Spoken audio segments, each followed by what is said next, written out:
E aí, seus lindos, bem-vindos a mais um Kikiki com Rick Nóbrega. E hoje o Kikiki é de utilidade pública. Por quê? Porque vamos falar de saúde e de uma saúde que pouco se fala, infelizmente, no Brasil. A saúde masculina. Apesar de a gente ter aquele mês, tudo lá, acho que é Novembro Azul, se eu não me engano, ainda se fala muito pouco.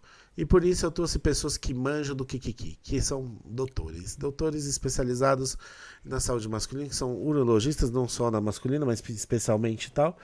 Que é o Dr. Júlio e Júlio também. Não errei. Júlio pai e Júlio filho. Júlio pai e Júlio filhos. E os dois são urologistas. Eu não sei nem se tem diferença de especialidade dentro da urologia de vocês. Tem, então vocês expliquem. Tem um mar de subespecialidades. Tem um mar de tá vendo? Vamos começar a falar que mulher também pode ir no urologista, não é? Com certeza. Mas por quê? Explica pro povo. Porque a urologia, na verdade, ela abrange a saúde sexual masculina. Então, ela avalia a parte reprodutora do homem, né? Pênis, região escrotal, próstata. Mas ela avalia o sistema urinário. O sistema urinário está tanto presente em homem quanto em mulher. Então, cálculos renais, incontinência urinária na mulher, né? Tumores, câncer de bexiga, câncer de rim.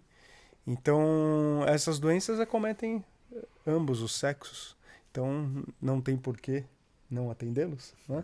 E aí a parte sexual é um pouco mais voltada para a masculina, mas tem a especialidade de uroginecologia, então que você aborda tanto principalmente mulheres com relação à urologia, você pode mexer na parte sexual também, trabalhar nessa parte reprodutora da mulher também. Entendi, bacana. E o senhor, doutor, qual parte o senhor atua? Então, a gente atua muito na parte de infecções sexuais, né? Nas famosas ISTs. E o foco principal, o carro-chefe nosso, que foi mestrado, doutorado, fizemos muitos livros e cursos, é o HPV. Sim. A gente trata. E como o HPV é uma doença que acomete várias regiões, tanto do homem como da mulher, então a gente trata muito do homem e da mulher, tanto no genital, como na boca, como na região anal. Anal e canal anal. Sim. E eu até indiquei vocês para uma moça que ela já está com o diagnóstico. Ela falou que ficou com receio de sair de uma, como chama? Ginecologista para vir no urologista. Por que tem esse receio, geralmente, as mulheres? Porque elas até podem ir num ginecologista homem, né? E a gente tem percebido isso porque elas acompanham muito o trabalho da gente e elas acabam se inscrevendo. Mas vocês atendem mulher também? Porque o ginecologista, ele avalia muito a parte ginecológica e ele costuma não avaliar outras regiões. Então, eles estão focados muito no colo do útero.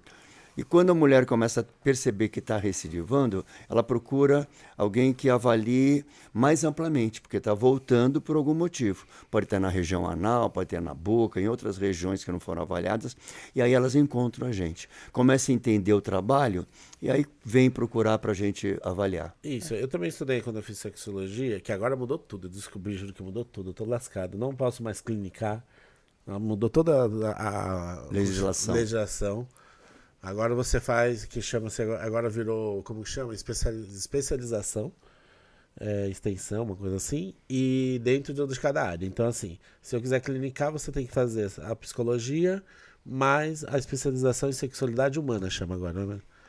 E se você quiser, por exemplo, a minha amiga é terapeuta, ela faz terapeuta pélvica, então ela usa mais coisas físicas, então são outras questões que são levantadas. E assim por diante para cada área. E aí mudou. Então, assim, como eu usei muito focado em comunicação, eu posso trazer os fatos, posso trazer tudo, mas eu não posso diagnosticar nada como terapia de consultório. Interessante. O que facilitou muito a gente a mexer com... Na verdade, a gente brinca, né? Atualmente somos HPVistas. HPVistas, então, boa. Onde o HPV estiver, nós estaremos lá. Mas, na verdade, o que facilitou é assim, até uma questão de formação. A ginecologia é acesso direto. O que é acesso direto? A pessoa sai da faculdade, presta uma prova de residência, né? E ela presta direto para ginecologia. Não existe prova de residência direto para urologia. Você tem que fazer cirurgia geral. Depois de cirurgia geral, você escolhe as especialidades cirúrgicas, seja cirurgia vascular, plástica, cirurgia de cabeça e pescoço, urologia, dentre tantas outras. Então, o que acontece? Quando nós fazemos cirurgia geral, nós literalmente operamos e passamos por todas as especialidades cirúrgicas. Então, quando eu fiz cirurgia geral, eu passei pela urologia, assim como eu passei pela cabeça e pescoço, proctologia, gastro, urologia pediátrica, urgência. Então, a gente passa por tudo. E isso dá uma experiência muito boa em acesso a todas as regiões. Então, por exemplo, muitas vezes para algum gineco que acabou não teve uma experiência em fazer um acesso com manoscopia, algo assim, né, ou avaliar uma cavidade oral, fica um pouco distante essa análise abrangente que nós fazemos, né? Agora, como nós sempre tivemos essa formação de cirurgião geral, para nós é muito fácil. Analisa a região genital, faz uma manoscopia, olha a região anal, olha a cavidade oral, né? Precisou de algo mais aprofundado, nós temos especialistas lá. Cabeça e pescoço faz um exame que vê até a corda vocal, laringoscopia direto. Então, essa formação ajudou muito a gente conseguir avaliar as lesões causadas pelo HPV em todas as regiões. Porque na cirurgia geral, quando você opera, você tem um acidente, você opera homem e mulher. Uma facada, então a mulher leva uma facada, a mulher é atropelada. Então a gente tem na enfermaria, a mulher tem problema gástrico, né? Você tem que operar o estômago dela, a vesícula. Então você atende homem e mulher, opera homem e mulher. Né? Então, entendi. Isso facilita muito a gente já ter contato com os dois sexos. Não, você não sabia também de que não tinha a prova da residência. Sim, ele lembra disso. Eu era fascinado pelo transplante de fígado. A gente passou lá no Einstein, eu quase fiquei por lá. Eu adorava fazer a captação. E aí olhei como ia ser a minha vida no futuro. Eu falei, essa parte aqui não vai combinar talvez muito com o que eu queira, de objetivos. E sempre tive ligação com a urologia, justamente pro pai. Então eu falei, não, vamos continuar o caminho pela urologia. Entendi. Bacana.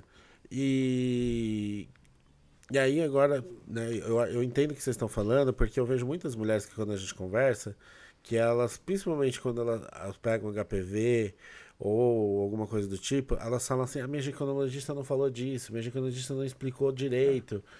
Por que tá voltando? Se já tinha baixado, acho que a carga viral, né? Já tinha baixado, então. E aí elas ficam meio assim, né? E agora, o que eu faço? Porque não, né, na cabeça delas vai ter uma cura, e não tem a cura, né? Você tem o tratamento, não é isso?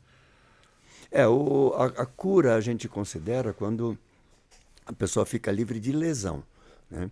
Então o vírus ele pode estar adormecido, a gente diz como latente, não é doença. Sim. Né? Mas se ele estiver causando alguma lesão visível, verruga, ou uma lesão microscópica no colo do útero, na vagina, no pênis, no ânus, na boca, essas lesões microscópicas elas transmitem. Sim. E é o que é o mais difícil o pessoal encontrar. Então, é doença e tem que tratar. E essas microscópicas como que faz? Isso não dá para ver olho nu? Então, a gente localiza com exames, né? Que nem a mulher que faz a colposcopia, é um aparelho que ajuda você a localizar essas lesões. E esse mesmo aparelho a gente utiliza para localizar lesões de todas as outras regiões, né? Sim. A gente olha na região perianal, a gente olha na pube, as pessoas que raspam pelo ficam voltando, na região escrotal, na uretra do homem e da mulher. Então, a gente tem que procurar essas lesões microscópicas, porque elas um dia vão virar uma verruga. E às vezes microscópica, né? Não só pelo tamanho, mas muitas vezes pela localização, que a gente chama microscópica ou subclínica, é a mesma terminologia que a gente utiliza. Por exemplo, uma lesão dentro do canal anal, uma lesão no colo do útero não é visível ao olho nu. Então são lesões o quê? Que você vai encontrar com métodos de magnificação, métodos de análise mais aprofundada. Então essas lesões são muito mais difíceis de encontrar, não são visíveis, não são lesões clínicas. E não dá alteração em exame de sangue nem nada? Às vezes pode dar. No sangue às não, vezes né? não, no sangue não dá. Não dá. Mas não dá. os exames de raspagem, análise, podem dar, Sim. podem não dar. Ah, interessante. Mas começa procurando pelo sangue, não é isso? Não. O do sangue, o que acontece? A gente faz pesquisa de outras ISTs. Tá? HIV, sífilis, hepatite... No meu tá escrito lá HPV. Oi? No meu vem escrito HPV junto com tudo. No do sangue? HPV? Bem. Certeza? Tem quase certeza absoluta. Porque assim, o que até pegar, acontece? depois eu te mando pra você ver. Existe você dosar a sorologia do HPV, ele não tem serventia nenhuma. Tá? Porque o que acontece? Eu tô confundindo com a sífilis. Eu acho, provavelmente. VDRL, você não consegue pedir, nem laboratório deve aceitar. Porque são exames, a sorologia, na verdade, ou você fazer esses testes de soroconversão, eles são muito utilizados para estudos, principalmente ver a eficácia de vacina. Não tem uma importância populacional grande, diferente não tem uma interpretação importante. Por exemplo, se veio positivo, significa que você teve, não teve, foi vacinado. Isso não traduz o que a pessoa pode estar passando com HPV. Nada, eu tomei vacina de alguma coisa, que agora não lembro o nome, no exame saiu, aí eu fiquei desesperado. Saiu porque você produziu anticorpo. Aí eu não lembro nem o que era. Aí eu tomei uma vacina e fiquei desesperado. Deve ser hepatite B. Isso. Hepatite B. E aí eu mandei pro médico, ele falou, criança, fica calmo. Para de abrir o exame antes de falar com o médico. Mas já que você tocou no assunto, o Júlio Pai tem uma abordagem que é o que nós fazemos com relação à busca para ISTs, né? Como que nós fazemos? Então, em três pilares importantes. Sangue. No sangue a gente pesquisa sífilis, hepatite, HIV. Justo. Né? O HPV, que é o segundo pilar, que você tem que procurar lesão. Então você tem que avaliar as regiões que participam do sexo. Né? E a gente tem o quê? Boca, homem e mulher tem. Ânus, homem e mulher tem. Sim. E o genital pode ser pênis ou vagina. Sim. Então a gente avalia todas as regiões. Se a pessoa, mesmo o homem que não tem relação anal, ele pode ter lesão anal. E na vagina? Calma, como que é? Isso é importante. O homem, seja hétero ou seja bissexual, ou seja gay, mesmo que ele não tenha relação sexual anal, ele pode ter lesão na região perianal, porque a região perianal tem cortes causados pela evacuação das fezes, pela limpeza com papel, e essa porta de entrada favorece o HPV. Então não é raro a gente pegar homens heterossexuais com lesão. O homem que tem relação com o homem, além de ter fora, ele tem lesão dentro. Sim. E o terceiro pilar, né? Então primeiro pilar é sangue, segundo pilar é o HPV, que você tem que procurar lesão, e o terceiro são infecções que dão em secreções. Você pode ter na boca, na uretra, na vagina da mulher e no ânus. Sim. Então você colhe com uma escovinha e você vai pesquisar gonorreia, clamídia, ureaplasma, microplasma, tricomonas, e eles são silenciosos. E essas últimas ninguém nem fala. Então isso daí você pode ter, não sente nada na região anal, a mulher não sente e está transmitindo. Tem menina que vem com gonorreia, com clamídia na boca, homem que vem com gonorreia na uretra, no ânus. Então, você tem que procurar esses três pilares de infecções. Eu tinha comentado. E neovagina? Na vagina? Neovagina? Também, em trans. E nós temos casos de trans que vem procurar a gente. Então, é um homem, ele tem próstata, tem vesícula seminal, só que ele fez uma neovagina. Né? E ele vem procurar porque tem lesão na vagina. Então a gente tem que avaliar a boca, região anal, a vagina desse homem e não esquecer de avaliar a próstata dele, né? Porque ele pode ter um câncer de próstata também. Por isso que é importante, a gente usa... Isso é universal. Isso é importante porque as pessoas têm que entender que existem pessoas com vagina e pessoas com pênis hoje em dia. Isso, exatamente. Então a gente... o mais importante é o quê? Não é, o que você tem... É o que você usa. Sim. O que você usa deve ser avaliado. Ponto final. E aí é muito interessante, porque eu sempre fiquei... Ele explicou até o que não usa, às vezes. O que não usa também. Eu fiquei preocupado, mas como é que a gente vai avaliar todos esses gêneros, né? E é simples. Então, eu não me preocupo que gênero que a pessoa é. Então, assim, como que a pessoa se comporta, o que ela se acha. Por isso que a gente usa pessoas, porque antes de gênero tem a pessoa. Exatamente. Então, você tem as três regiões, então você tem que avaliar as regiões. Não importa o tipo, né, que a pessoa... o comportamento que ela tem, como ela se considera, né? Mas a gente tem que avaliar as regiões. Eu sou um trans, eu sou um... Né? Existem vários, né? Você podia explicar melhor nessa parte, mas a gente procura avaliar região. E essas regiões todo mundo tem. Gente, não vai fugir disso. Vou explicar porque parece que as pessoas que é já batido, mas não é. Até meu pai esses dias vai me perguntar de novo, eu já expliquei umas 20 vezes, mas é o senhor de idade, então a gente reexplica. E tá a gente mais nova, a gente... É o seguinte, a gente tem duas coisas muito diferentes. O que é a identidade de gênero da pessoa, né? Não é teoria dessas coisas políticas, não. Identidade de gênero. E o que é a orientação, ou melhor, a condição sexual. Por quê? Porque principalmente quem tem um discurso de preconceito vai falar que a mídia que orientou, um colega, sei lá, enfim, a tal da mal influência que a gente falava antigamente. Não anda com fulano que ele é má influente. Má influência pra você.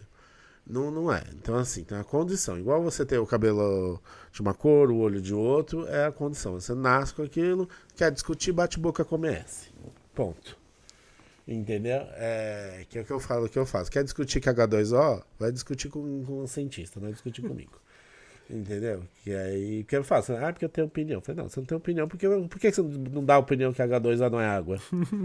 Não é verdade? Então é isso. É que nem até aqui. Eles estão. Assim, eu entendo algumas coisas, mas eles são médicos. É o que eu falo. Às vezes eu até vejo a doença, mas eu não sei curar.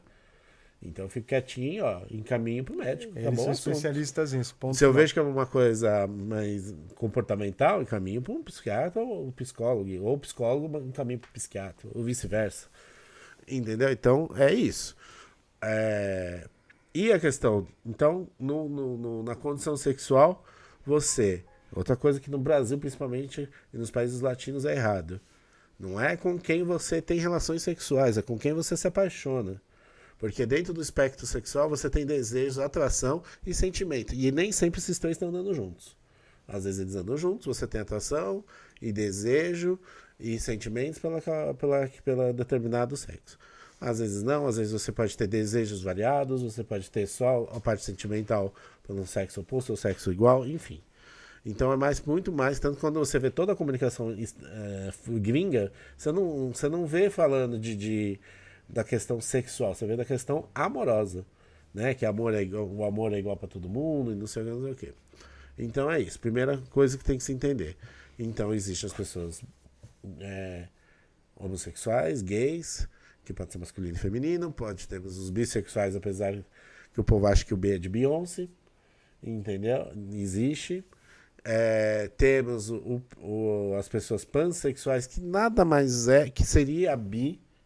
Só que, geralmente, a bi rola um preconceitozinho com as pessoas trans, né? Então, o que acontece? O pan, não é que ele pega árvore, pega cachorro, né? Não, ele aceita a pessoa, independente de qualquer forma do que essa pessoa se identifica, se comporte, ele fica com pessoas. Então, o pan seria a forma mais correta, vamos dizer assim, da bissexualidade, né? Aí temos... então, ele fica aí fica com pessoas. Aí temos esses. E aí, que seria a letra T, que muitas pessoas confundem, que acha que travesti é uma coisa e transexual é outra, na verdade é a mesma coisa, só que tem uma questão política aí por causa da marginalização que houve com as pessoas trans ou travestis, e aí vai da pessoa de qual ela quer se falar. E nada mais é que ela se identifica com o corpo. Então pensa assim, você se olha no espelho e você, por exemplo, Júlio, você vai lá, você gosta de ter seu pênis, você gosta de não ter seios, você se identifica com isso e tá lindo e maravilhoso e você seguiu o baile. Agora imagine se fosse totalmente ao contrário, você falasse, eu não gosto desse pênis, eu queria ter vagina, eu queria ter seios, eu não gosto de calça, eu quero usar saia. É exatamente isso, é uma região do cérebro que não se identifica com o que você nasceu. E aí aquilo é uma prisão, você vive uma alma feminina, masculina dentro de um corpo ao contrário. E aí hoje, graças a Deus, a ciência já entendeu isso, a OMS já falou que não é doença, né? Então por isso não se usa mais homossexualismo, travestismo, tudo que é ismo, que geralmente vem de doença, não se usa mais. Então, essa pessoa se identifica com outra questão. Aí, por que a gente acaba falando muito de transexualidade na região também de sexologia, de urologia, na ginecologia? Por causa que essas pessoas elas não buscam educação porque elas acabam saindo da escola antes. por causa de preconceito, de bullying, então elas não têm nem educação suficiente para ir buscar uma informação. Então o que acontece? Elas vão se prostituir, e aí cai na rede de saúde nessas profissões. Ela precisa de suporte porque ela não teve uma educação adequada, básica, nem para entender do básico de tudo, muito menos de doenças. Então ela acaba, né, hoje que já temos muitas exceções, já temos professores, cientistas e tal, mas ainda a grande maioria estão nas esquinas, infelizmente. E é impressionante porque isso se traduz até como essas pessoas lidam com o corpo delas. Então, eu estou falando até com relação à parte estética, cirúrgica. Então, alguns pacientes trans que nós tivemos tinham silicone industrial. Por quê? Porque é o que eles tinham condições de ter e fazer daquela forma totalmente clandestina, inadequada, num lugarzinho. Então, essa sensação como que eu vou falar? Põe a faixa, praticamente se mutilando, né, apertando, porque não tem dinheiro nem para o silicone industrial, a falta de acolhimento. Então, isso daí eu percebi muito, né? E a dificuldade que essas pessoas têm, além de ser aceita, de procurar alguém. Quem que ela vai procurar? Sim, porque ela não sabe se vai num ginecologista, não vai num urologista. Porque quem faz serviço desde sempre é a família. Né? Quem que leva a menina na ginecologista? A mãe. Né? A mãe leva no... Como chama o médico de adolescente? Andriato? Oi? O médico de adolescente, esqueci. Ah, é o... Andriato, não, como que é? Eu também. É mais ou menos. Andrologista? Não. Enfim, o médico de adolescente ou o pediatra, entendeu? Leva lá, se tá com problema lá, viu que tem fimose, leva lá dentro do comecinho, entendeu? Aí eles não têm essa questão, porque quando eles começam a identificar com o gênero deles, que começa ali, mas algumas existem crianças assim, trans, é só você parar de olhar com preconceito e começar a ver relatos e ver que os pais falam, ninguém vai ficar inventando. Quando você acha que não existe, é só pensar assim, para que uma mãe ia apoiar uma coisa que vai trazer dor para ela e pro filho dela? Então, se ela tá apoiando, provavelmente ela tá vendo que aquilo é real.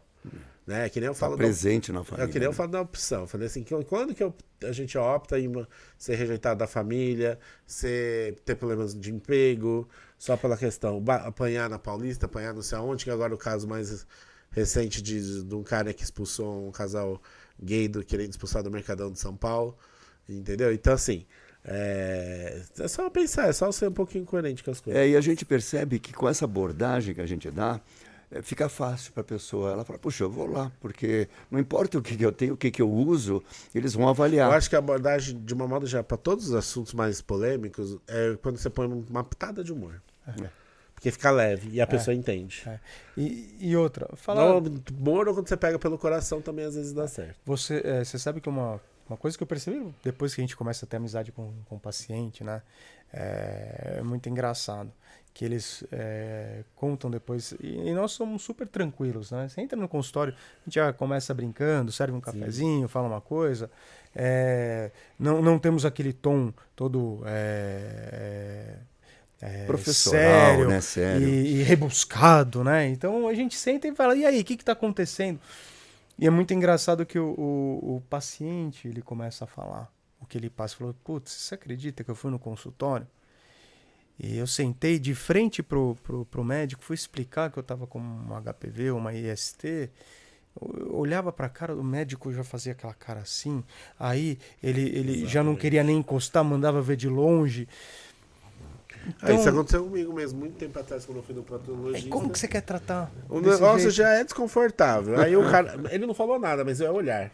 Só o olhar. Como quem recebe, tudo, né? Você percebe o acolhimento. É o acolhimento. Ou, por exemplo, você tem um amigo que o cara teve a audácia de falar assim, tá faltando prega, hein?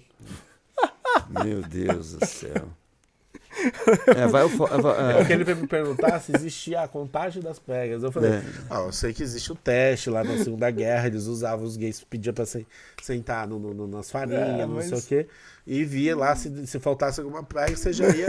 Mas não tem nada a ver. Mas eu falei, gente, biologicamente, eu nunca vi falar que essa história dá certo. Não. Aí, mas você vê, o mesmo hoje, no tempo de hoje, pessoa. Vou falar. Um médico teve a capacidade de falar isso. Eu vou falar. Ainda bem que eu não minha experiência, depois você conta a sua. Você consegue, ao avaliar uma região anal, saber se aquela pessoa tem relação ou não? Difícil, né? Com relação ao tônus? Às vezes, porque o tônus pode ser fraco, é muito individual isso. Exatamente. Você não consegue saber. Pode ser até uma outra doença que não tem nada a ver com você não consegue saber. Não tem. Agora, o interessante é que a pessoa percebe quando você acolhe, né? E eles se abrem, todo mundo se abre. Sim. Se abre, começam a falar detalhes, e esses detalhes é que são importantes. É aí que tem como se contaminou, que risco que correu, o que a gente pode pensar de outras doenças, né? Então é importante você ter esse acolhimento e dar essa liberdade e tempo. Precisa de tempo para a pessoa se abrir. Não adianta você fazer uma consulta muito rápida, que não dá tempo da pessoa se sentir à vontade. Eu tenho uma amiga que está prestando vestibular para medicina. Eu falo assim, bem, você é conservadora. Eu não me atenderia, passaria com você, porque você julga já no olhar. Isso tem uma pessoa de 20 anos. Então, eu falo, por isso que agora você está vendo muito na internet médicos especializados em atendimento em LGBT. O meu psicólogo é especializado em LGBT. Claro, ele estudou coisas específicas, não só pelo atendimento, mas só para vocês entenderem, não sei se vocês sabem, a gente está entrando na primeira geração idosa da população LGBT, principalmente dos homens gays. Tanto que o tema da parada esse ano foi sobre etarismo, né? Não existe política pública para os homens gays, não existe nada. Por quê? A gente é a primeira geração que pós a epidemia da AIDS, então que realmente, como geração uniforme, sobreviveu. Então, né? Não, sobreviveu não, porque a gente nem passou, né? Que passou depois, que veio depois da epidemia. Então, assim, a gente, por exemplo, eu já sou referência para um novinho de 20 anos que é gay. Entendeu? Porque muitos não chegaram nem aos 40 anos, né? Cazuza não chegou, Renato Russo não chegou. Sim. Então, não viram. E por outro lado, a gente tem um problema que as pessoas também não viram ninguém morrer de HIV. Né? Tem hoje a série da HBO Max, não sei se vocês viram, como começaram a trazer o coquetel, como chamava? Você está falando o antirretroviral? Primeiro coquetel antirretroviral? Isso. Antirretroviral. Como que ele chama? Ele tá num apelidinho curtinho. Né? O PEP. AZT. Não, o AZT é um dos princípios. Então, quando tá lá no começo dos anos 80, né, chama as máscaras de oxigênio não cairão novamente. Acho que é isso, o nome da HBO Max. Ele mostra que o comissário contrabandeava o AZT para o Brasil, porque tinha liberado nos Estados Unidos e não tinha liberado no Brasil. E isso já começou, e alguns estudiosos dizem que foi daí que começou todo o tratamento da AIDS gratuita no Brasil, por causa desse movimento de contrabando, vamos dizer assim. Começou, eu não assisti a série inteira, mas lá vai mostrar todo o estigma que foi colocado nos gays, né, como que morreu, né, que os héteros morriam de tudo menos de HIV.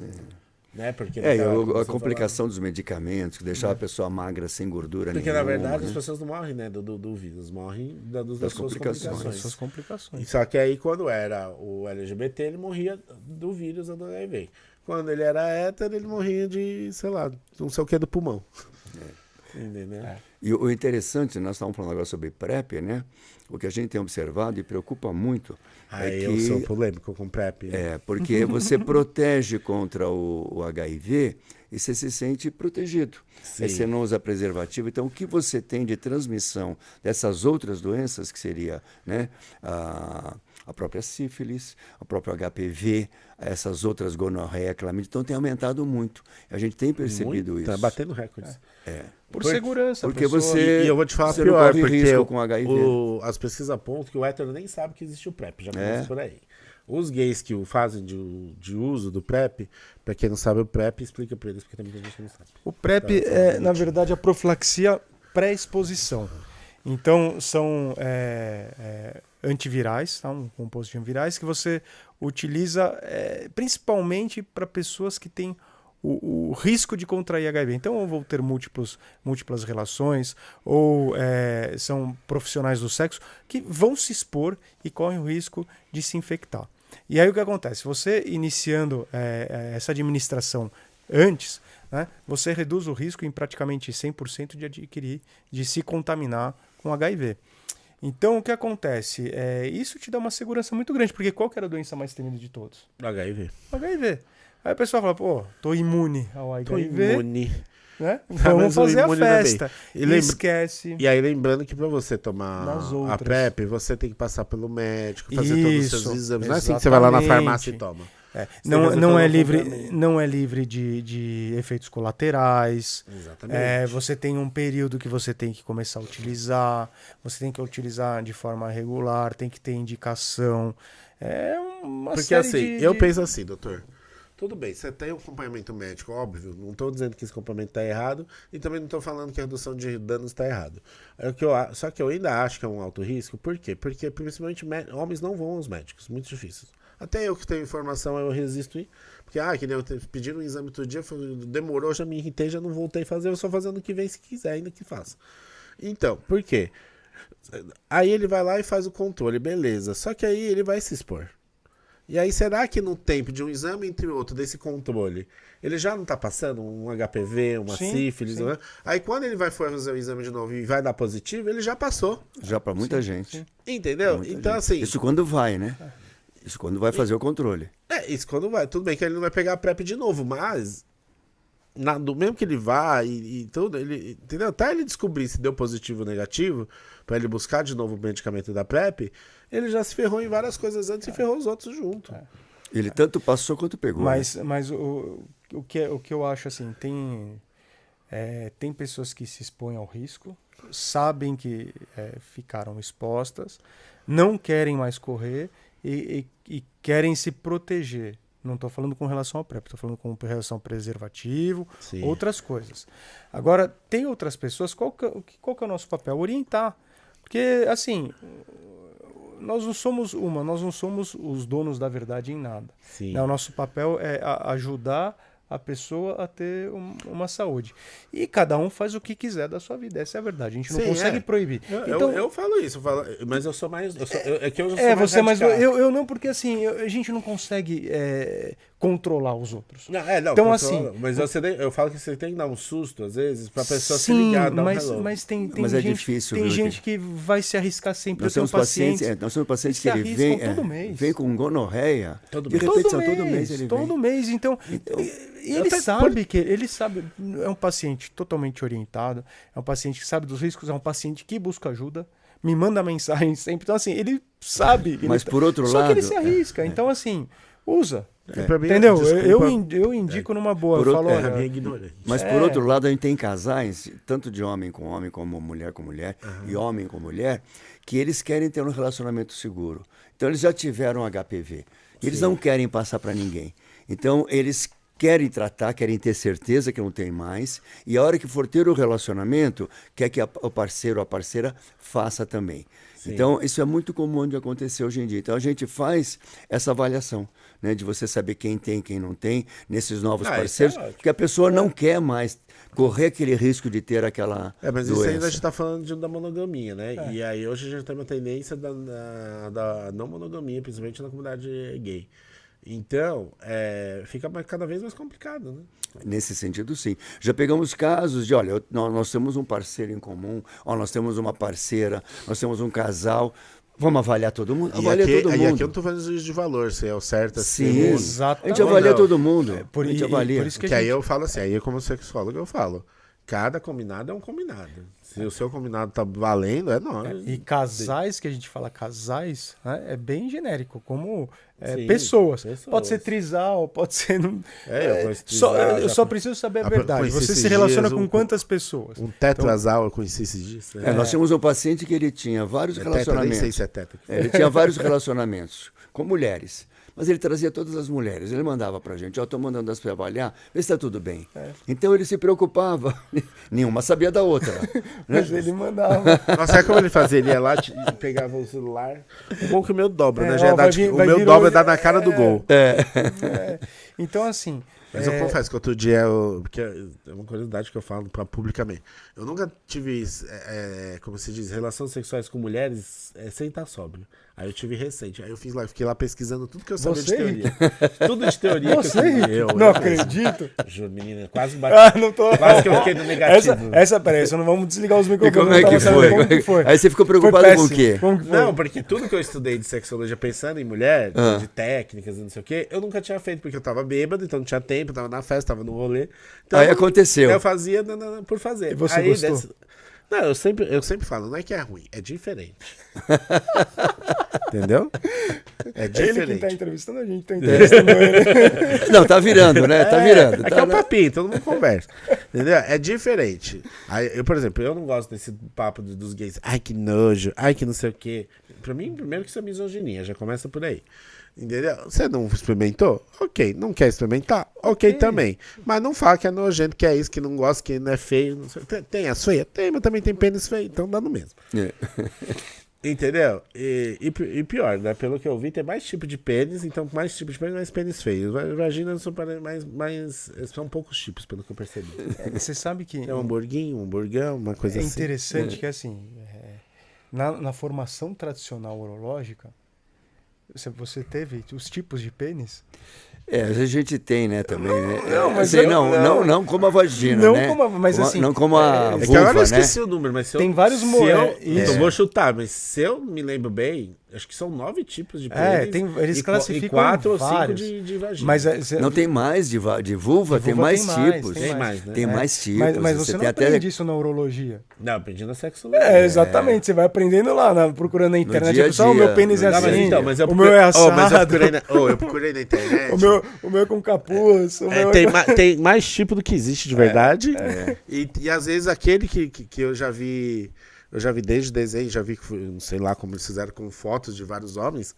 Eu falei, gente, mas eu já vi vários pênis, mas isso aqui não existe, isso aqui não tem, isso aqui deve ser deformação, não sei o quê. Também tem isso, né? O que a gente percebe muito é que, assim, os tipos deles variam em relação ao tamanho, tanto da cabeça da glande como do corpo, né? E a quantidade de lápis. Eu gosto dos nomes, os nomes que eu amo. E a quantidade de pele, né? Porque às vezes a quantidade de pele muda também o aspecto. Hoje eu aprendi acho que é Bumber que chama, parece até doente. O que cresce. Não, que é um saco, parece o tamanho da minha barriga, um pênis imenso, aqui é horroroso. Aí eu vi que o povo lá fora tá ganhando dinheiro com isso. E aqui no Brasil é meio raro, eu nunca tinha visto, o menino mostrou, falou, não, você já viu isso? Eu falei, eu achei que era, como chama? Montagem. Mas não é, eu falei, aí eu vi depois procurando que é caso de cirurgia, alguns casos.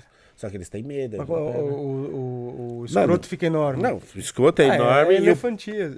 Como se fosse uma elefantias. Doença. Mas é o que você observa. Mas eles chamam de, acho que bumper em inglês. Bumper. Nas coisas gay lá, acho que é bumper. É uma doença linfática. Agora, com um pênis muito grande... O homem é normal, mas lá... O pênis muito grande, muitas mulheres... não querem transar com esse homem. Mas eu tenho mais louca, né? Porque aí que entra na questão dos fetiches. Aí... Entendeu? Outro dia eu falei pra menina, mas dá dor, amor. Ela falou, mas eu gosto da dor. Mas pra mim, eu falo uma coisa. Pênis grande é bom pra você pegar e ver. Bom, não cabe direito na vagina, não cabe direito no ânus, não cabe direito na boca. É difícil. Fora isso, menina, passou dali dos 18, 19, já tá louco já. Entendeu? É só bonito de ver. Ai, que lindo, bonito. Nossa, que grande, né? Você pega, prática... você dá uma consistência, que legal, maravilhoso. Mas depois, na prática... Depois... Também o povo dos que tem fetiche em pé, que gosta de pisar nas coisas, também gosta. Então é isso. Fora isso, querido. Entendeu? É isso que eu parei no 60... como que é? 68, o nome certinho. Enfim... Foram 68 fetiches que eu estudei. São mais de 100. E cada dia vão criando novos. Tirando as berrações, lembrando que isofilia não é fetiche e pedofilia muito menos. Importante, né? Isso é bom frisar isso aí. Agora eu ia te perguntar. Com relação mas lembra, a escatologia tá? Só pra... Tá. Você tinha falado com médicos especialistas em LGBTQIA+, é isso? Isso. Errei algum nome? Não. Não, agora tem o PN+, mas pode falar LGBTQIA+, tá certo também. Especializados no sentido do quê? Quais são os atributos que o médico tem que ter? Eu acho que, para começar, pelos que eu pesquisei, eles já são LGBTs. Entendi. Tá, os poucos que eu vi... São pertencentes. Já são pertencentes. Não vi nenhum que se disse hétero ou que publicamente falou que era hétero e que tem esse... Mas o que eu vi de principal tem acho que o Dr. Maravilha, que ele foca nas ISTs também muito, e bem na questão da redução de danos, de uma saúde geral, porque é aquela coisa que a gente está falando, o homem não vai no médico. Então, Ele encontra ali, e o que eu te falei, o problema é o medo do homem ir a um outro médico, principalmente que ele não conhece, que provavelmente vai ser hétero, de julgamento, de piadinha, entendeu? Se eu tô vendo uma mulher de 20 anos, que nem formada ainda já com alguns julgamentos que já são condenáveis até pela sexologia e pelo tudo que a gente vê hoje, vamos dizer aí, não gosto muito do termo, mas do politicamente correto, já tá assim. Imagina um senhor que não tem um preparo, que também não quer ter, porque hoje também não é desculpa falar que tem idade, porque tá na internet, todo mundo tem acesso. Mas assim, você vai se sentir constrangido. Então assim, você se sente mais confortável de falar, porque você tá falando de para iguais. Né? O outro que eu vi, que é também especializado que é patologista, também é especializado na comunidade, entendeu? São, acho que, nuances da própria prática sexual. Entendi. Né? Do cara não achar ruim, que virar e falar assim, não, porque eu dei de 4 assim, assado, aconteceu isso, isso e isso. Porque ele sabe que ele também vai fazer, ou ele já fez, ou ele sabe que fez, não vai ter esse julgamento. Eu acho que é mais a questão do atendimento, do entendimento também, do que uma especialização, como seria na psicologia. Ou, às vezes, o especialista do pertencimento. Ele pertencimento e um conhecimento a mais, porque ele vai buscar, eu acho que a vivência também, que pode ser diferente. Né? Porque, por exemplo, apesar de ser igual, de repente, um homem que seja hétero, que de repente, que a gente usa muito a palavra, se permitiu a ter um sexo anal com o homem, ou até, de repente, pôs um consolo com a mulher ali, alguma coisa do tipo. Ele se permitiu a ter esse prazer, mas ele não tem a mesma vivência, porque assim, ele não vai ser a mesma intensidade, ele não vai buscar aquilo da mesma forma, né? Ele não vai de repente ter um relacionamento, ele vai ter só uma pegação, mas não chega a ser um relacionamento. Então é diferente, entendeu? Até que eu brinquei, até hoje que eu falei assim, muitas vezes que eu saí, às vezes eu tinha que fazer metade sexo e metade terapia. Porque você sabia que quando terminava o ato sexual, ia começar as crises de ai, meu Deus, ai, será que eu sou? Não sou. Eu sou, mas eu não queria ser, entendeu? Isso é minha família. No meio do sexo, um pouco começa a perguntar da família, que a família vai achar. Eu falei, bem, sua família não tá aqui. O que a gente tem percebido, né? Que vem muito paciente pra gente homossexual gay, né? Tanto masculino como feminino. Lá vocês percebem os enrustidos? Porque Sim. Porque o meu aplicativo é assim, é um mar de enrustido de homem casado, de homem de tudo. Então, os enrustidos que vêm, também vêm, né? O grande problema é assim, a nossa preocupação não é saber o que ele faz. Nossa preocupação é atender e tratar. Então, o paciente, quando ele vem, eu não vou ficar perguntando para ele se ele faz o que ele quer. Também, se ele tem a liberdade de falar ou não. Nós tivemos um paciente que ele era enrustido, como você está falando, ele demorou para se abrir. A gente tinha ideia do que estava acontecendo pelo que estava acontecendo com ele. Tinha uma penetração para poder chegar o HPV lá dentro. Mas não é a nossa preocupação em chegar para ele e ele se abrir para a gente. Sim. Não tem necessidade. Não. E a gente está brincando, está conversando, até que um dia ele resolveu. Doutor Júlio, eu queria falar para o senhor, sabe que não tem problema, isso daí para a gente não muda nada, fica tranquilo, nós vamos tratar do mesmo jeito. Então, assim, ele demorou para se abrir. A maioria se abre. E a maioria, às vezes. Às vezes eu falo assim, quando o médico é bom, eu falo, o médico bom atende até bandido, mas não atende quem dá o rabo. E o mais interessante. Mas o casal de gays, né? Quantas vezes vem o casal, os dois serem avaliados? O mais interessante é que eles vêm, porque como a gente tem centro cirúrgico na clínica, a gente faz todo o procedimento na própria clínica. E eles não querem ficar internado. Então, ninguém que tem uma lesão assim, anal, quer internar para ser submetido a uma cirurgia num centro cirúrgico, que a exposição é muito maior. Sim. Então, quando eles descobrem que eles vêm na própria clínica, entra, vai lá, faz o tratamento e vai embora, nossa, a sensação de alívio é muito grande. Isso a gente percebe. Porque eu lembro que quando eu trabalhava no banco de sangue, eu era o menininho do computador, e naquela época, porque graças a Deus caíram com isso, os LGBTs não podiam, os gays, principalmente homens, não podiam doar. Aí tinha lugares que o médico já falava na cara, você não pode, tá. Outros faziam o cara doar e depois desprezava a bolsa. E que eu acho até pior. Só que às vezes tinha médico que chamava na salinha e falava de boa. Tinha outros que não tinha tato nenhum, falavam assim, você não pode doar por causa das suas práticas sexuais. A família olhava um pro outro, não entendia nada, né? E colocava o cara ali numa situação, né? Saia justa, desnecessária. Né? Tanto que nesse último posto que eu trabalhei, aí o médico me colocou nessa função. Eu falei que hoje eu não faria, porque não era nem minha função, né? Mas talvez justo também por ter mais tato, falar, chamar no cantinho, entendeu? Dar uma desculpa qualquer pra família, entendeu? Então eu imagino uma situação de um médico que a pessoa vai lá, ela não tá... porque às vezes ela sabe que ela tá doente, mas ela não se aceita, entendeu? E aí como que ela vai expor algo que ela não se aceita, entendeu? Eu acho que a gente não pode ficar obrigando a pessoa a expor coisa que ela não quer falar. Não, inclusive ela tem que vir para ser tratada. Inclusive eu brinco que a alta cúpula dos LGBTs condena agora a exposição de mídia, tipo, tirar as pessoas do armário, a não força. tem necessidade. Porque primeiro que a gente não sabe o problema ali dentro da família, Exatamente. dentro da pessoa. O que a gente percebe é que a pessoa sente liberdade e fala. E outra. O importante é ter liberdade, mas eu também penso assim, é porque a gente que já viveu esse processo, não sei se vocês sabem, que a gente fala que existe, com muitas aspas, o manual da não aceitação, que ele é parecido com o manual do luto. Então assim, ele nega, ele grita, ele fala que ele é hétero, ele arruma namorada, ele tem filho, né? Até um dia se aceitar. E às vezes não morre sem se aceitar. E aí ele vai buscar outra vestir, ele vai buscar uma figura feminina, ou às vezes ele vai buscar um garoto de programa. Ele vai se expondo, né, de todas as formas para viver aquela segunda vida. E a gente que já viu aquilo e já passou naquilo, sabe a dor que é. Então, às vezes, sem querer, a gente acaba querendo tirar ele dali. Entendeu? Então, você vê tudo. E aí eu falei assim, até eu brinquei outro dia, eu falei, querido, você pega o manual, tem fulano, pega o manual, falar que é hétero gritando. Até aconteceu aqui uma vez, uma festa.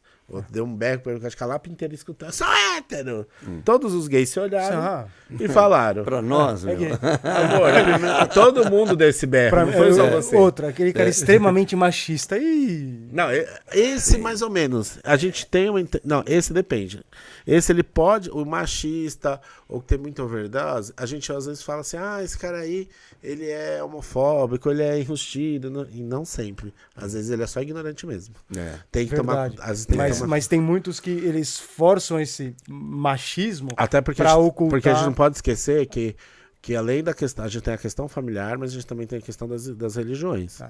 E as questões das religiões, o cara às vezes não mas ele tem ali a questão das religiões que tá pregando uma coisa totalmente sem noção, e aí ele replica aquilo. E só que aí, como ele sai de um campo normal, vamos dizer assim, de um preconceito ainda ok, ele vai do fanatismo, e do fanatismo ele não aí ele vai. E isso pode ser até adolescente, que nem teve uns adolescentes que deu pedrada no menino lá em Goiás, o menino morreu.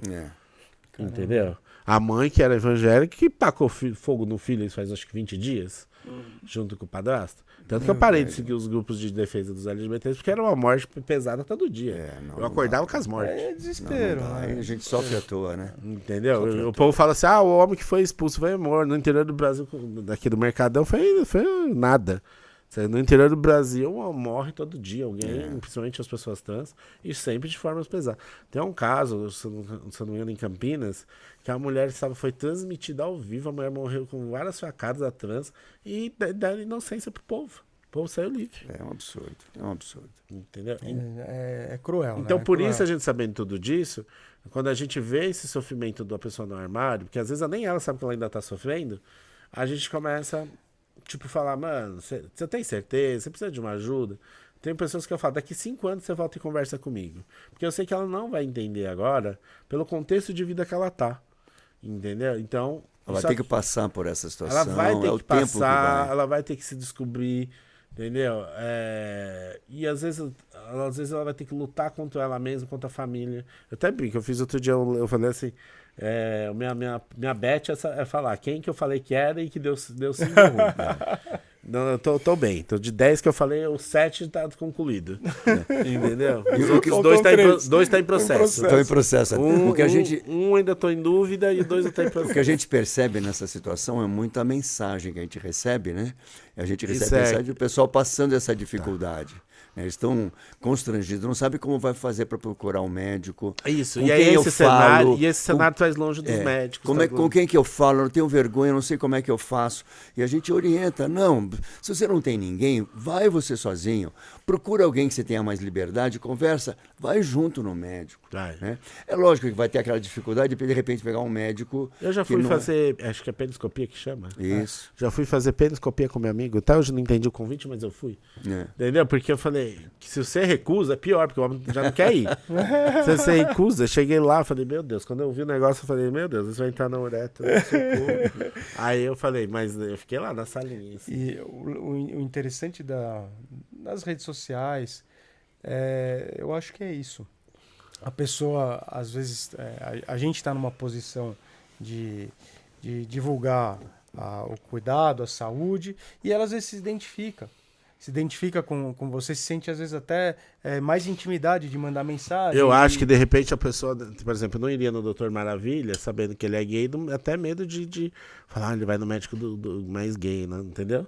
Às vezes também tem o isso. nosso público é muito heterogêneo.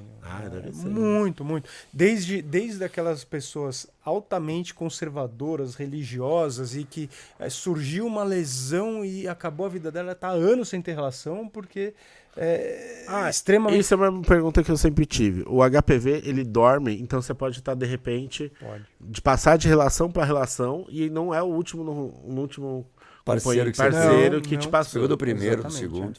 De vida, né? Não dá logo vacina pra todo mundo desde o começo? Tá aí a vacina. Mas só pra menina e Não, pra meninas e meninos. Mas gratuito? Gratuito até os 19 anos. Dos 9 até os 12? Até os 15. 9 até os 15, mas estenderam até os 19. Graças a Deus. E tem as situações especiais que eles dão até os 45 anos. Estão vivendo com HIV, vítimas de abuso sexual, tem papilomatose respiratório, transplantados, imunossuprimidos. Você consegue até os 45 anos. Absoriza imunossuprimido? Nossa, eu vou lá tomar vacina de graça. Vou lá tomar vacina, porque é R$900 essa vacina. É caro. Mais ou menos isso, 800 e pouco. Precisa checar, depois ver se a psoríase entra. Tá, a gente checa. Checa sim. Mas eu acho que. Transplantado não sei se é o uso primeiro, só que é autoimune a doença. É autoimune, exatamente. Não sei não se é igual. Imunossupressora. Não, é diferente. É diferente. Ela tem uma resposta exacerbada. Ok. Eu acredito que não. Ok. Mas então, assim, tem vacina. Tem vacina aí para muitas pessoas que às vezes nem sabem que tem indicação. Em off, eu falei de um negócio que eu já até esqueci o nome, que eu vi num outro urologista. Que você sabia o nome, claro, você sabia o nome. Bala no post-it. Gente, fala isso que eu nunca vi na escola, nunca vi ninguém falar e tudo mais. Aí 2 meninos me perguntaram, foi por isso que eu achei esse vídeo, porque eu comecei a caçar na internet, porque eu falei, gente, eu não sei o que é isso, nunca ouvi falar. Desses coceira. Eu falei, mas coceira do quê? Você pegou. Pra mim, coceira é só chato. Né? Aí falou, coceira. O que é? Porque dá coceira. Irritação na pele da glande. O que é isso? Exatamente? A bala no post-it nada mais é do que. Bálano é a glande. Post-it, o que é posté? Não é a cirurgia da fimose? Post-it é o quê? Inflamação do prepúcio. Então você pode ter a balanite, que é só a inflamação da glande. Certo. Né? E a bala no post-it, que é a inflamação da glande do prepúcio. Entendeu? E isso nada... E como que é? Dói, não dói? Dói, coça, irrita, fica vermelho, pode fazer machucado, ferida. pode fazer ferida. E isso geralmente, tá? Pode ser fungo, bactéria, mas geralmente é causada por fungo, pela cândida. É uma candidíase. A cândida pega como? Oi? Fungo, ela acaba se proliferando lá. É um fungo, não tem nada a ver com relação sexual. Principalmente relacionado com esse excesso de pele. Esse excesso de pele, se tem uma fimose, que é um estreitamento, está sempre cortando, machucando, favorece a bala no post-it. Quando tem a fimose. Isso, o excesso de pele deixa aquela região úmida. Né? E a região úmida e quente é propícia a proliferar fungo. É a mesma coisa que um banheiro que tem umidade, é a mesma coisa que quando você fica no mar e começa a ter coceira. Porque não sei se vocês sabem também, na comunidade LGBT tem uma parcela que gosta de manter, eu falo que a vibe anos 80, que não é deixar a Amazônia toda lá. Não fazer a depilação, a Amazônia fica lá. E quando essa pessoa veio me perguntar, eu desconfiei que poderia ser a falta de uma limpeza correta ou de uma higienização dessa quantidade de pelos nessa região. Tem algum fundamento? Necessariamente. Não necessariamente. Porque quando eu li fungo, eu falei, deve ser o sumo dos pelos. Não, está relacionada com esse excesso de pele e com esse estreitamento que é a fimose. Então, quando você tira, quando o paciente tem muita bala no post-it, a gente tira a pele, faz a cirurgia de fimose e acabou o problema, não tem mais problema. E se não tem fimose? Então, mas aí é difícil, você não tem bala no post-it. Quando você opera a fimose, acaba esse processo. Um dos tratamentos é esse, você tira a pele, você acaba com isso, a pessoa nunca mais E essa bala no post-it, essas irritações vão prejudicando e vai afinando, fazendo Porque um tem anel. os homens que não têm fimose, mas têm a pele. Mas a pele, a cabeça fica de fora. Aí é o excesso de prepúcio. E esse excesso de prepúcio também pode dar bala no post-it. Ah, então é isso que eu quero saber. Porque a gente, no termo gay, fala uncut ou cut. Que é o cut, é o que fez a operação de fimose, ou seja, por causa da religião, ou porque precisou, ou o homem que nunca precisou, nunca quis, e ele mantém aquela pele, e aí você puxa, limpa. Isso é o prepúcio. Pode ter também. Quem tem um excesso mais importante, ou quem. A fimose, o que é? É esse excesso com um anel que está uma complicação. Que é uma complicação. Que pelo menos onde eu estudei tinha 4 níveis. E o terceiro 4 era o que fecha tudo. Não expõe. Isso, exatamente. Agora, tem pacientes que não têm a fimose, tem esse excesso. Eu já aviso, se você tiver fimose acima de 25 anos, não fale comigo. E essa é uma pessoa porca, vai no médico, vai operar, velho. E esse excesso de pele, mesmo que não tenha fimose, começa a inflamar muito, tá indicado você tirar essa mesmo pele. Sem ter você tira, acaba o problema. É o excesso. E se a pessoa não quer tirar a pele e tem esse problema, como ela faz? Aí ela vai ter que viver tratando, e às vezes não tem tempo de cura, né? Você acaba de tratar, já volta de novo. Porque esse relato que me trouxeram é... Como chama o sabonete? Pode falar. Com antisséptico, não vamos falar marca. Ele pode melhorar numa fase inicial. Antibacteriano. Só que eu li em algum lugar que tem que tomar cuidado com esses sabonetes por causa dos PHP do pênis, da vagina, dá um rolo. No pênis, assim, não tanto, mas principalmente na vagina, né, qualquer substância química, principalmente quem... Porque ele falou você que pode passa passar e cura. Eu falei, como assim cura, menina? Não tem nada que um sabonete cura e depois volta. Não, porque ele faz uma asepsia e numa fase inicial não cura mesmo. Repara, se ele começa a repetir, aí que é o problema. Essa repetição... Eu já mandei no médico. Mas pode até ter curado, sabe por quê? Como é um fungo, o fungo ele precisa de um ambiente quente e úmido, né? Então, se ele lavar e secar muito bem, você deixa o pênis ele seco, ele tira aquela umidade, aquele lugar propício para o fungo, e aí o fungo para de se proliferar. Então pode só de lavar e secar... Eu falei, deve dar uma ardência essa desgraça? Dá. Pega de cueca, que eu fiquei na dúvida se cueca. Quando eu vi tecidos, eu falei, será que é cueca? Não necessariamente. O que a gente tem, às vezes, é mulher. A mulher tem muita candidíase, porque sim. O marido tem esse excesso de pele. Gente, eu tenho muito medo de sair com as mães e pegar as doenças de mulher. Você é doido? Doença de mulher. Não, digo assim, tipo... Ou pegar lá no... O homem não tem corrimento, aí vai lá... Tem. É uretrite. É verdade. Mas não tem corrimento vaginal. Exato. Tem o corrimento uretral, que tem causas parecidas. Eu não sei se é da área de vocês. Eu já falei outro dia que homens podem dar leite. Não é verdade? Homem o quê? Que pode ter algumas doenças que traz o leite sem dúvida. Sim. Falei sim. Eu falei que ia perguntar. Câncer de mama. Eu falei. A pessoa pagou R$1.000 comigo que era mentira. O excesso de prolactina pode fazer crescer a mama, né, e aí ajudar a produção de leite. Eu falei que não tem a ver literalmente com ser obeso, mas que existe. Mas precisa tomar cuidado, que às vezes pode até ser câncer ou algo do gênero. Ou até tumor de hipófise que está produzindo prolactina. Viu? Falei que tinha ganho R$1.000. Lembrei dessa questão. Outra coisa que eu ia te falar. Pergunte. Tem corrimento vaginal, tem corrimento na uretra e tem corrimento no ânus. Corrimento anal, já ouvi falar disso. Tem. Proctite. E pelas mesmas bactérias e protozoários. Não é raro a gente achar. Não é raro. Em homem e mulher. Homem e mulher. E como que pega? Como que pega? Agora Relação sexual. Penetração. Exato. Eu sempre falo que tem que usar também camisinha no anal, porque também tem uma coisa. As pessoas acham que é só as STs. Mas também as fezes, também tem os seus problemas. Tem aquele chacole que transmite e faz você ter uma uretrite, né? Sim. Quando você tem uma relação sem preservativo. Outra coisa que eu também que eu concordo com os médicos patologistas, não acho legal fazer a chuca. Você já tinha comentado uma vez. Não acho, zoa todo o negócio intestinal lá, flora intestinal. Entendeu? Faz um chuveirinho simples, come as coisas decentes. O povo quer ir lá arrasar por trás e quer comer uma feijoada. Entendeu? O outro quer... Não, aí o outro também... uma coisa também que eu pesquisei esses dias. Com o negócio do Golden Shower, o povo começa a tomar um tanto de cerveja uma atrás da outra que diz que também tá dando ruim pro povo. Que além de ficar bêbado, começou...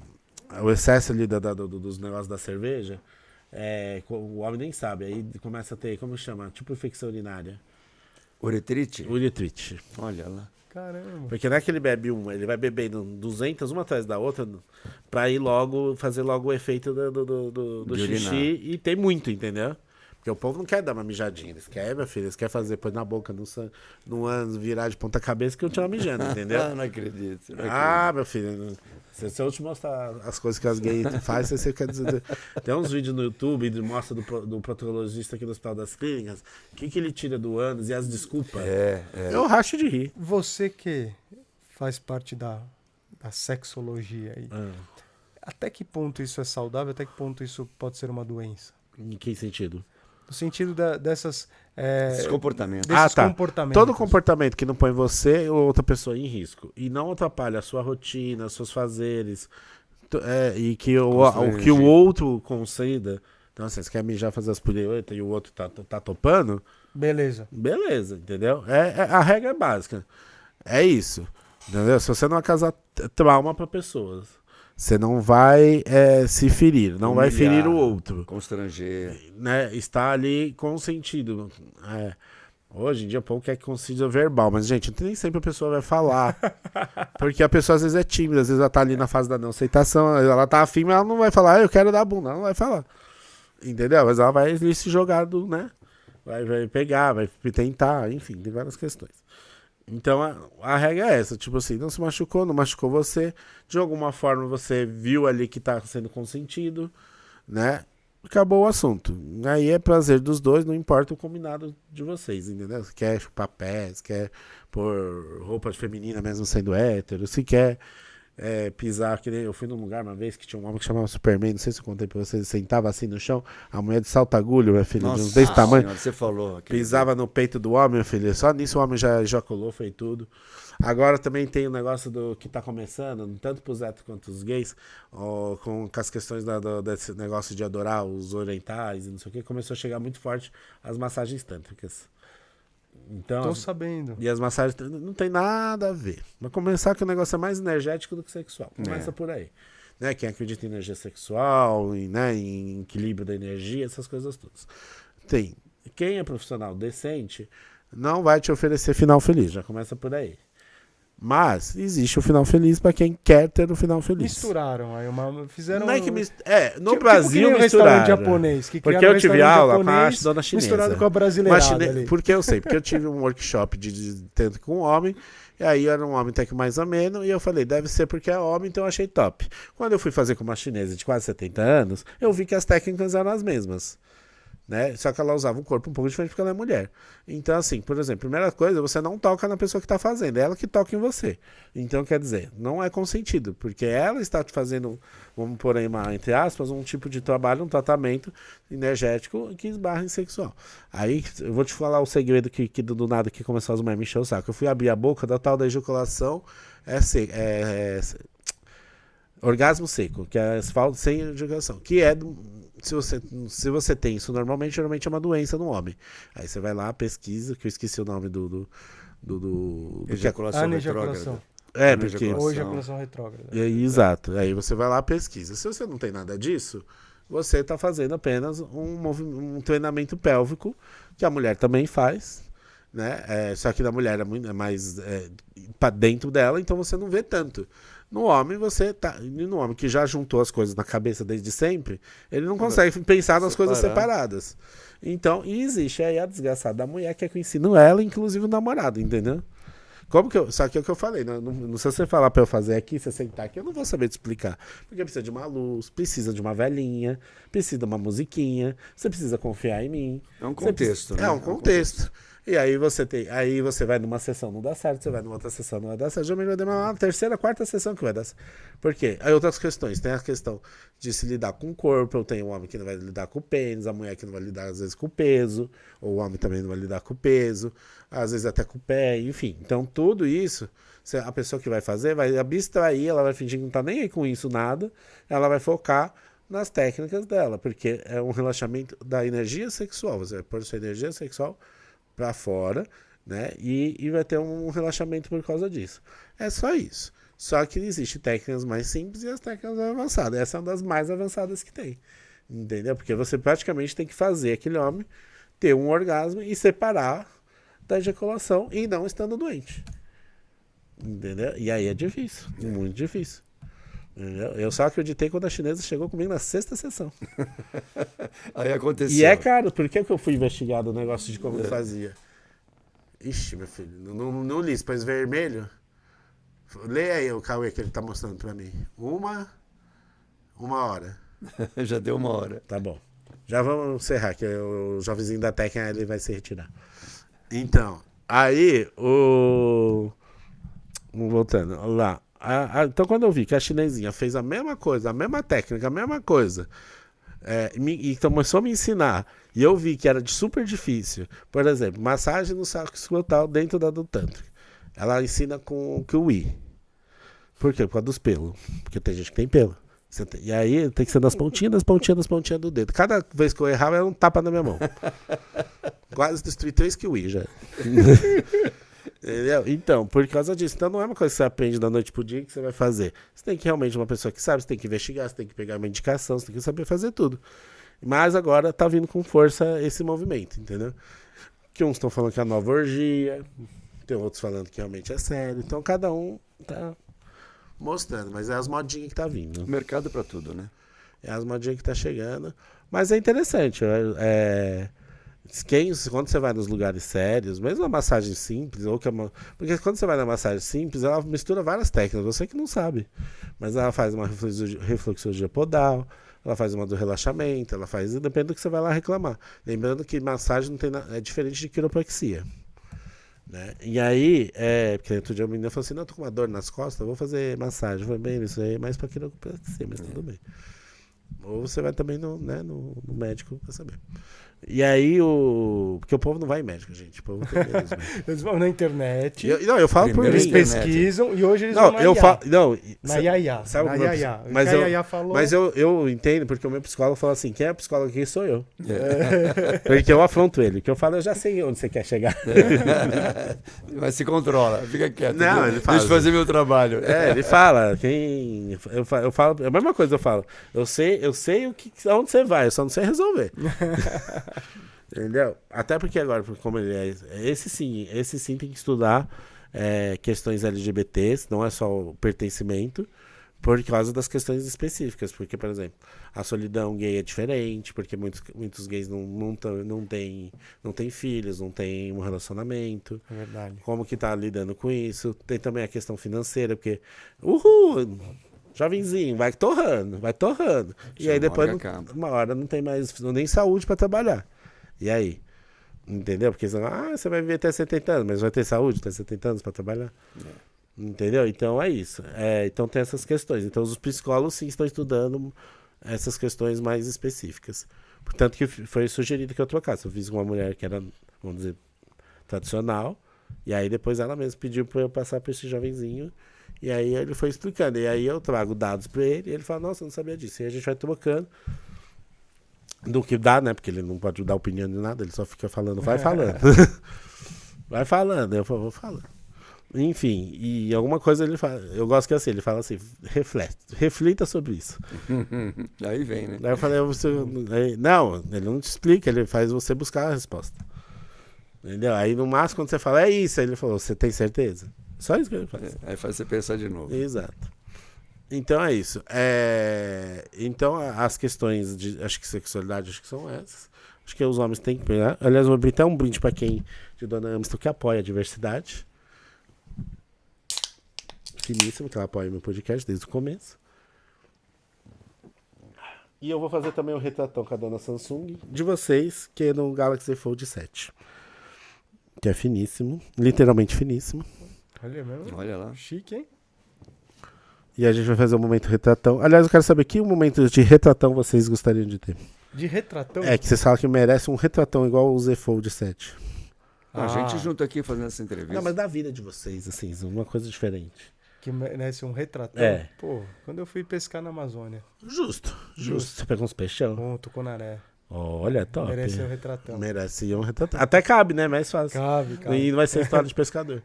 E o senhor? Tocando sax. Justo, eu vi o senhor tocando sax nos vídeos, achei top. Tocando sax, eu gosto. E agora a gente vai fazer um retratão aqui entre nós mesmo. Aí agora eu vou mostrar pra vocês. Ó, deixa eu postar aqui, pera. Aqui o retratão. Uau, hein? Muito bom. E é isso, da Samsung maravilhosa. Em breve, se você vê isso antes de janeiro, em breve o S26 deve estar aí. Se não, depois o S26 arrase com ele.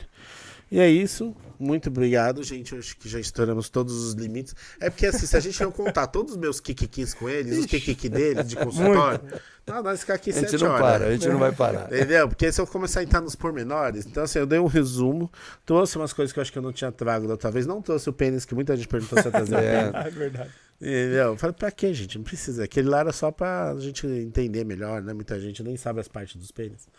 Entendeu? A medição também, o povo faz tudo errado. Não é? Porque tem aquela pelezinha que você tem que dar uma fundadinha a mais. Na pubzinha. Não encostar lá no osso. Na gordurinha do né? pub, uma coisa muito importante. Mas não adianta, tem gente que quer fazer lá de trás, né? Uma coisa eu sei que não é, talvez... Verdade. Tadinho. Uma coisa só pra finalizar. Muito importante, que agora também tá virando modinha. O engrossamento do pênis, que o povo tá fazendo com tudo que é profissional aleatório.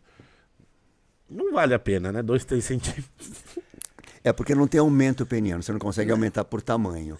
Não, estão fazendo botox peniano. Estão fazendo enchimento com gordura. Que é o botox. Você tocou num assunto importante e muito difícil. Eu acho que assim, se você for fazer... E pior que o povo da entrevista sobre isso. Se você for fazer, faça num profissional experiente. Que é um cirurgião plástico. Não é isso? Ou cirurgião plástico, ou urologista. Muito urologista faz também. Okay. E o que acontece? Na verdade, você faz o preenchimento com gordura ou com ácido hialurônico e você faz um preenchimento ao redor. A gordura tira da onde? Se for da barriga, eu já começo a emprestar pra vocês. Pode ser da barriga, pode ser geralmente das quem costas. Faz com gordura é muito cirurgião plástico. O urologista faz com ácido hialurônico, já vem pronto. O plástico muitas vezes faz a lipo da região pubiana e já faz o preenchimento com gordura. Então tira um pouco da região pubiana, raspa um pouquinho e pode injetar. O que acontece? Assim como na cirurgia plástica, 99% das pessoas que vão buscar esse tipo de procedimento são pessoas que não precisariam. Né, que querem fazer por estética, acham que é pequeno, acham que não é grosso, e na verdade é normal. Sim. Então, o receio é talvez você lidar com homens que estejam inseguros. Uso do micropênis. Isso, preocupados, e aí querem fazer um preenchimento que não seria necessário, e aí, talvez ela nunca esteja satisfeito, porque sempre vai querer mais. O pessoal dos salamitos. Já viram os salamitos? Agora, tem pacientes que realmente fazem e se sentem muito bem, acham que melhora muito. No geral, é um preenchimento muito leve, assim, não vai engrossar. Porque se você fizer muito excesso, a cabeça fica pequenininha. Ou você pode proporcional, né? Ou você pode ter dano vascular também. Então, assim, é um preenchimento discreto. Tem pessoas que se beneficiam e acham que fica ótimo. Vai virar um pênis rolha. Não tem muita diferença.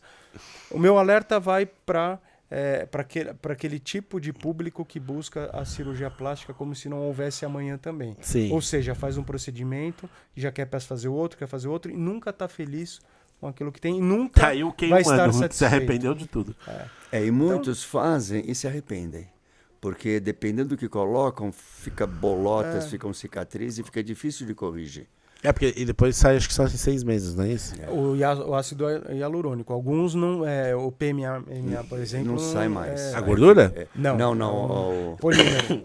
Tem gente que põe polímero que não. Mas esse é bom? Não, aí deforma. Aí mas esse é feito de qualquer jeito, né? Isso. É igual o negócio é tipo o industrial do silicone. Isso. Entendi. Gente, que babado.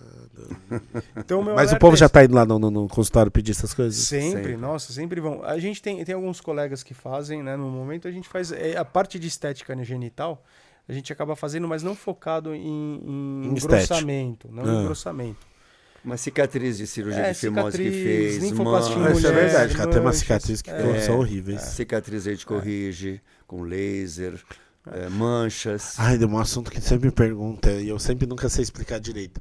Como o pênis é um músculo, não é isso? O pênis ele tem a pele e depois tem 2 corpos cavernosos. Esponja. Que tem dentro como se fosse uma esponja, que é o que enche de sangue. Mas por que quando a gente fala de... Então, essa parte eu sei, daí rege, não sei o quê. Mas aí por que fala quebra? E aí falaram que é por causa do músculo. Não tem osso. Não, é que quebra essa túnica que cobre, essa cápsula que cobre a esponja, ela pode, na ereção, ela pode cortar. Ela corta. E como está duro pela ereção, você fala que quebrou. Mas, na verdade, rasgou essa cápsula, né? E vaza sangue. E aí tem que operar, não é? Tem que operar. Imediatamente, não é? Isso, imediatamente. Eu sei, um amigo meu foi no hospital particular, se fudeu. E a gente chama de fratura. Teve que quase com os pintos para fora pro público. A gente chama de fratura, porque está duro, né? Com a ereção. E abre essa túnica. A pessoa me liga 3 horas da manhã por causa disso, você acha? Mas é preocupante. É preocupante. Aí eu falei, amor, liga pra sua esposa que sentou errado, amor. E vai correndo pro hospital. Esposa que sentou errado. E vai correndo pro hospital. É que muitas vezes... Não, ele foi, só que ele no meio do carro, a mulher foi num carro e ele foi num outro. O problema é que às vezes não é com a esposa, né? Não, pior que era. Então tudo bem. Não era esposa, era namorada. Era namorada. Mas assim, eu falei, por que você não ligou? Ela falou, não, tá no outro carro. Eu falei, que burrice, você vai dirigir com dor. Aí foi lá, aí chegou lá no Saboia. Não, chegou no... Primeiro foi no Samaritano... aqui da Paulista. Aí chegou lá, quando viu que ia dar uma conta estratosférica, que ele achou que era só passar uma pomadinha. Nada, às vezes falei, tem que operar cirurgia, e fazer amor. Uma sutura. É cirurgia. Aí ele foi lá pro Saboia, correu lá pro Saboia. Lá no Jabaquara, aí eu dei risada, falei, menino. Aí disse que doeu a cirurgia, doeu tudo, doeu pós, doeu tudo. Tem que fazer urgente. É isso aí, mas tem que fazer. Bom, é isso, vamos encerrar. Acho que eu perguntei pelo menos essas últimas por cima, mas para deixar registrado. E é isso, em breve eu volto com mais kikikis desses. Trazer a sua irmã também, para falar da parte de dermatologia, de cirurgias plásticas, daquele remedinho novo que pro povo engordar, pro povo emagrecer. É Monjaro, né? Monjaro. Falar dos Monjaro, que diz que não é bem assim, que é só tomar que é nós. Entendeu? Vamos ver. Bom, é isso. E aí, vocês querem curtir mais informações, vai lá no deuclique.com.br. Não deixe de me seguir, @rick.nobre, claro, deucliquebr. E o de vocês quais são? HPV Online, que é no YouTube, e @JúlioZonzini no nosso Instagram. Eu vi que você tá todo blogueiro, moço. Você viu só? Eu gostei. E o senhor também, né? A gente tenta, né? Aí você fica nos arroba dele. Isso, eu fico no arroba dele e no HPV Online, que é nosso. Que é de vocês, que é no YouTube. Isso. YouTube e Google. YouTube e Google. Tem que fazer. Assista eles pra monetizar e o dono Google mandar dinheiro pra eles também. É isso aí. E é sobre isso. Fui.